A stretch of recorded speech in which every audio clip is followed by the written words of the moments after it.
Ability to float.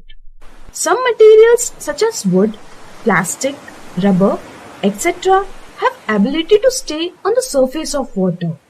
We say that these materials can float on water. There are other materials such as metals, sand, stone, etc.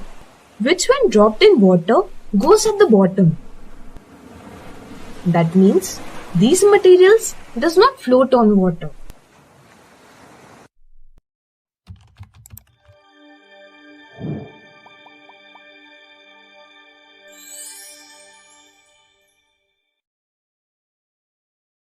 Watch ad-free and complete syllabus on Learn Fatafat Android app. Download the app now.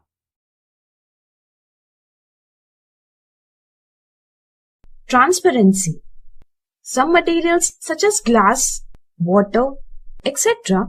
allows us to look through them completely. Such materials are called transparent materials. Some materials such as wood, mud, sand does not allow us to look through them. These are called opaque materials. There are some materials, for example, trace paper, oily paper, etc., which allows us to look through them only partially. Such materials are called translucent materials. Magnetic properties. Some materials get attracted towards magnet.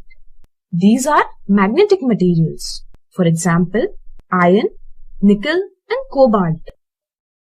Others which does not get attracted towards magnet are non-magnetic material. For example, plastic, wood, paper, glass, etc.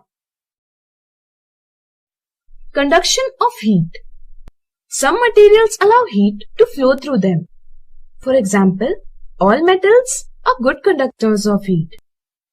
Other materials which does not allow heat to pass through them are bad conductors, that is, insulators of heat. For example, wood, plastic, cotton, glass, etc. At the end of this video, you will be able to explain appearance of different materials, hardness of material, transparency, solubility, flotation and conductivity. So let's start. In the first video, we discuss about that why sorting is necessary for us and what is sorting. Now we discuss about properties of material. Children, as we know, every material has some special features and these features are known its properties. So first we discuss about the appearance. In appearance, we discuss about luster and smoothness. Luster. If you carefully look at a variety of objects, you will observe that few materials are very shiny. So this shiny property is known as luster. The shiny appearance of the materials is called luster. Example, gold, silver, copper, aluminium, etc. If you compare a page from your notebook and a metallic kettle, you will observe the shiny appearance of the metallic kettle, whereas the page appears dull. This shiny appearance of the material is known as luster. Now let's come to understand smoothness. To understand this property, you have to do something. Touch the petals of a flower. Move your hands over the surface of a flower and move your hands on a rough surface of stone. What you feel? You will notice that the surface of the flower petals are very smooth, but the surface of stone is very rough. So this property is known as smoothness. Now we discuss about the next property, hardness. In this property, we will discuss about soft materials and hard materials with the help of an example. Take a piece of sponge and a cricket ball. Now try to press these objects one by one with your hand. You will notice that you can easily press the sponge but not the cricket ball. So what does it mean? Materials that can be easily compressed, cut, bent is known as soft materials, and the materials which cannot be easily compressed, cut, bent are known as hard materials like iron. Now you can see in this picture the examples of soft material and hard materials.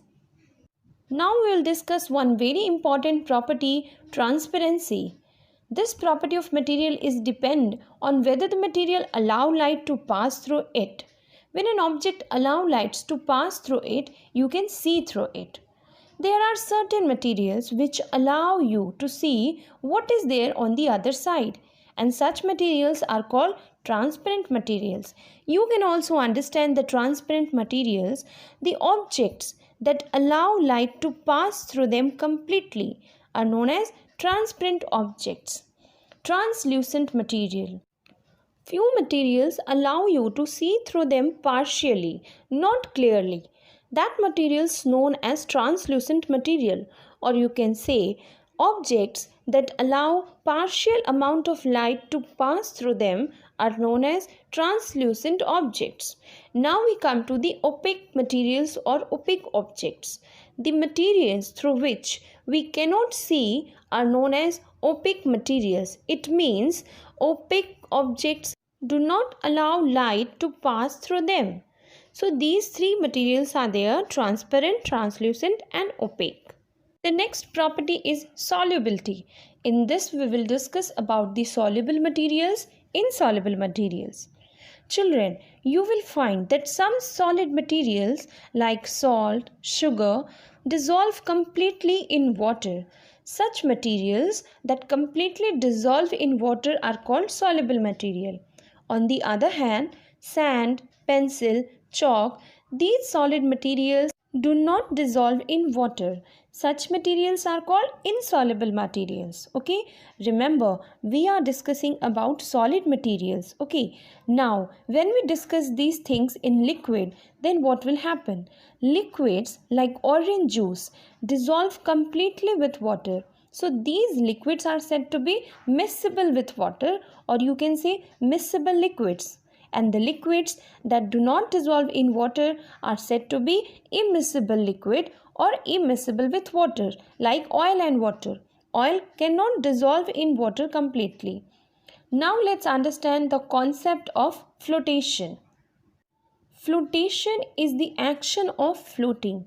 Objects float or sink depending on the material they are made of and their shape. Children, you will learn details of flotation in senior classes. Now the next topic is our conductivity. Some materials can conduct electricity. So any material that allow electric current to pass through it are known as conductor, and the materials that does not allow